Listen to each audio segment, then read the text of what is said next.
Blog, again, it will keep appearing, and it does. Customer happened to be getting in advice on setting a router up when we... Yeah?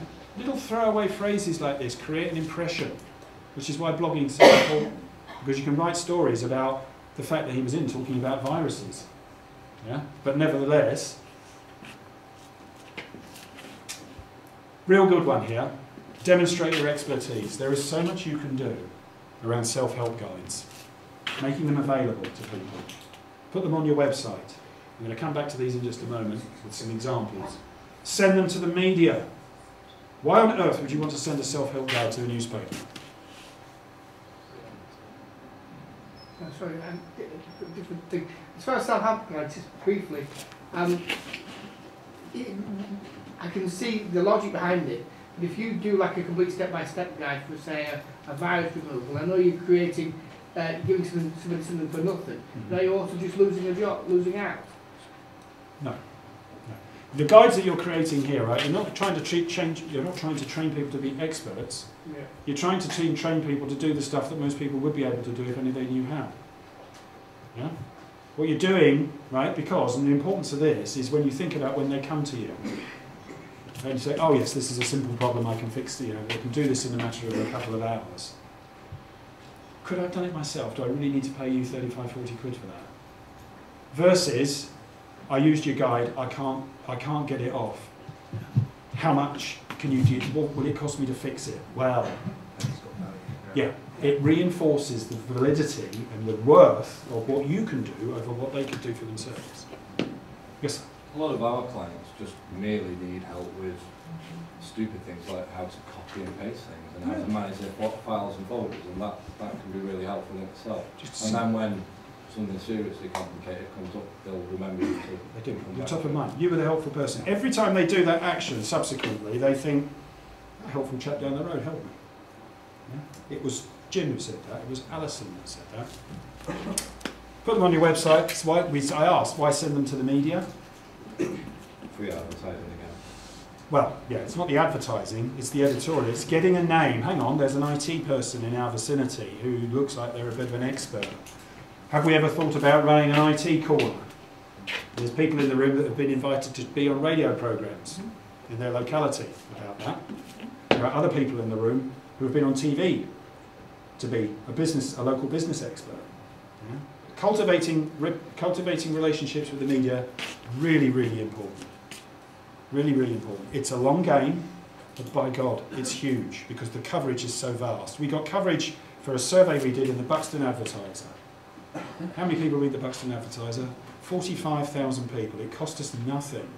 45,000 people saw that story, which was on the front page about small retail suffering because of out-of-town developments, things like that. Yeah? It's massively, massively powerful. Promote your self-help guides through your blog and social media. You can blog. You know, a customer came in the other day and was asking me about cut and paste. So I thought I'd write you a little guide. Bob, bob, bob, bob, on the blog, through the social media, all free advertising. Gosh, aren't they helpful? I never knew that you didn't have to get a pull-down menu. It shows I don't know Windows 8, doesn't it? You get a pull-down menu, and to do cut and paste, you can use Control-V and Control-C. Good Lord. Promote as part of every encounter, and I use the word encounter because this shouldn't just be with customers, this should be for prospects, this should be with people that you meet at networking events, every opportunity. I do things like free health checks. Listen, in actual fact, if you want to bring your computer along, just pop in. I'll be happy to look it over for you and give you a view on its health. If there's anything I can easily fix, I'll probably do that too. Information sessions, workshops and training. So this is actually, I'm not suggesting, backstage, I'm not suggesting you have to do things like this. You can if you want, if that's your motivation, then fine. I'm talking about small sessions, maybe to half a dozen people, sitting down around a desk, talking about using an application, about how to use keyboard shortcuts. It could be all sorts of things. Having copies of your self-help guides available in store, with your name, of course, across the bottom, your logo on the top. Wouldn't it be great if people just popped in and picked them up? Oh, I'd heard about your guide, can I have one on? Yeah? I'm displaying a thing called a customer charter. Anyone know what a customer charter is? We'll look at one later in a moment. Mission statement. Pardon? A mission statement. Kind of. Promise to Kind of. success. Pardon? Is there a promise to what you offer to provide to the customer if you buy something? It's basically, yeah, it's a set of promises about how customers will be treated when they interact with you. So it will contain statements like, yes, we guarantee that every customer will be treated courteously and with respect. But it also has some more sensitive stuff, which will be around protection of data and information and so on. Yes? Yeah, basically what the customer should expect from you Yeah. as a business. Generally, all right? And why it's so powerful is if you stick it up on the wall, you'll get challenged on it. But if you get challenged on it and you can answer all of those points convincingly, that elevates you in people's minds. That thinks, they know about their business, he's trustworthy, I feel that I could really use this business. So these are all ways of promoting Do Now. Self-help guides, I downloaded these titles by looking in 2 places. There's stacks of stuff already out there that you could draw on. I'm not suggesting you plagiarise, I'm just suggesting you leverage what other people have done, because you probably want to write them slightly differently anyway. There's a mass of titles. I can't send and receive emails. Typical things that you could do to fix them. How to extend the life of your PC.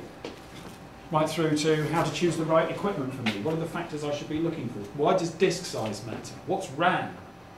Yeah? Does microprocessor speed matter? Several years ago when I first started my business, I actually created a fold-out leaflet with lots of those things already on it. Right. And used that as a marketing tool as well. Good. And found a really good response from it. So you can actually combine the two. So you got a good response from that? Yeah. It does, because it really demonstrates your expertise. Yes, Bill? On my website I have a page which is dedicated to cutting through the jargon. Right. What computer jargon is, and I Okay. explain it. And that seems to be one of the most pages on my site that people Gets the most go to. visits. Yeah.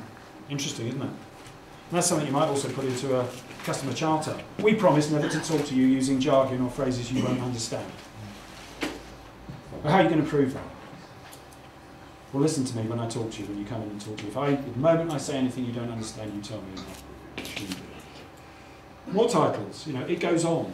Right? The point here, the message is you don't have to originate this stuff. A lot of people are already doing it. You could too. And it does so much to reinforce the fact that you're helpful, you're approachable, you're expert, you're knowledgeable, you're interested in helping people, you're somebody that's good to do business with. Okay, promoting expertise per se. Yeah, display your qualifications and accreditations.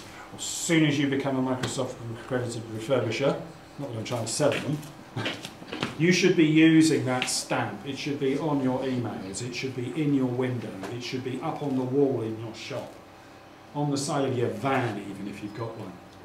Yeah? Because the guy down the road, the cowboy, won't have it. Yeah? These are your stamps of trustworthiness. Use them wherever you can. Promoting your expertise, we've already done this. There's some themes that start coming through here. Self-help guides are appearing again. Running information sessions and workshops is appearing again. Videoing those sessions, like we are today, because we're going to do this.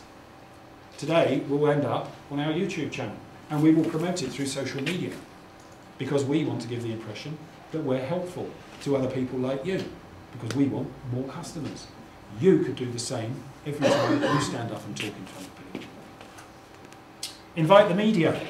Why not come along? I'm running a session tonight on how safe surfing of the internet for OAPs. Would you like to come along? Probably say no, but they might say yes. On the basis they might say yes, why not get your name in front of 50, 60, 70,000 people as somebody that's really helpful and cares for a particular segment of the community? Cultivate the media. Yeah? Ultimately, you want to be the go-to person. If they've got an IT question, who do you want them to get on the phone to? You. Now, I'm not talking about the Times, I'm not talking about the Independent, I'm talking about your local media. So where I am, it's the Holme Valley Review, possibly the Huddersfield Express. Yeah? It's your local papers. Yeah? This is the level you want to go. They are really, really, really hungry for good news stories. You wouldn't believe how hungry they are. Just as an example, here's a customer that I've worked with down in the Midlands who is running an information session. People do it, that's the message. Yeah? This isn't a pipe dream, people train others. I found companies in the States that do it. Who's really good at running in-store training? Which company runs good in-store training? Apple. Apple. Look at the brand loyalty they've built, because that's part of what they are. Yeah, they help people. And if you look on YouTube, one of the things I did, I looked on YouTube to try and find examples of businesses helping their customers through training. Apple was all there was. Apple was the only company that seemed to be interested in doing it. Pictures of them outside stores, stopping people in the street. Would you like to use this new thing called an iPad? Shows you how old it was. Right through to iPads being used in store with people demonstrating apps. There's no reason why you can't do that sort of thing as well. Okay, maybe not on an Apple, but any kind of PC application. PC Clinic doing Safe Online just next week. So if you want to go down to the Village Coffee 16 in Codsall, you can go and see how it's done.